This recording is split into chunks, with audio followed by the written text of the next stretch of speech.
Salam Jeda 3 menit. Saudara-saudariku, hari ini Sabtu Pekan Biasa ke-10 tahun C/Ganjil.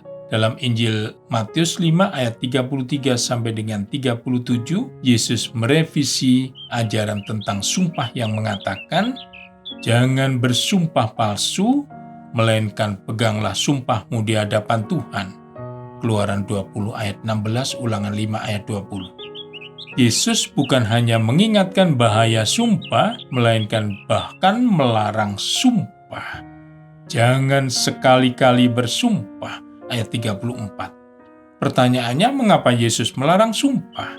Sebenarnya keutamaan apa yang hendak dibangun oleh Yesus Sang Kebenaran itu? Pertama, sumpah menyingkapkan adanya kecenderungan untuk bersikap tidak jujur yang tersembunyi di balik kata-kata. Sekurang-kurangnya sumpah mengindikasikan adanya kemungkinan berbohong. Jika setiap orang berkata jujur, maka sumpah tidak diperlukan lagi.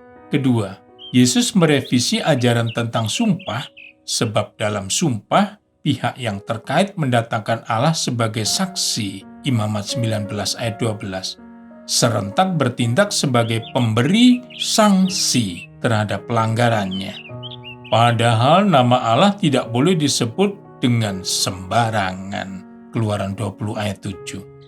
Apalagi jika dengan sengaja orang menyembunyikan kebohongannya di balik nama Allah. Pengalaman Simon Petrus dengan bersumpah, dia mencelakakan dirinya sendiri. Matius 26 ayat 72 dan 74.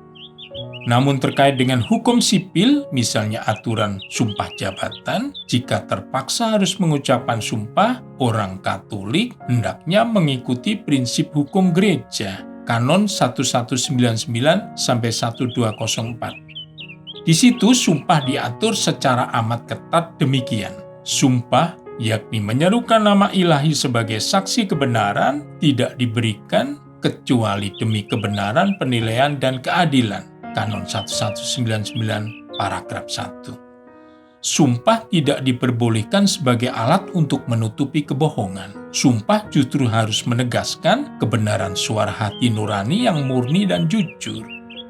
Bahkan sesungguhnya, hati yang jujur tidak lagi membutuhkan pernyataan sumpah. Yesus mengajarkan, jika ya, katakan ya. Jika tidak, katakan tidak. Apa yang lebih daripada itu pasti berasal dari si jahat. Ayat 37. Bapa segala dusta. Yohanes 8:44. Kata-kata harus menjadi cetusan suara hati yang murni dan jujur. Sebab hati adalah tempat paling rahasia manusia bisa berdialog secara pribadi dan intens dengan Allah yang tersembunyi. Janganlah kiranya dikotori dengan aneka kepalsuan. Pesan Injil hari ini, bicaralah yang benar, jangan berbohong. Jadilah orang jujur. Kata-katamu harus bisa dipercaya, sebab kalian adalah saksi Sang Kebenaran Ilahi, yakni Yesus Kristus, Tuhan kita. Berkat Tuhan dan salam jeda 3 menit.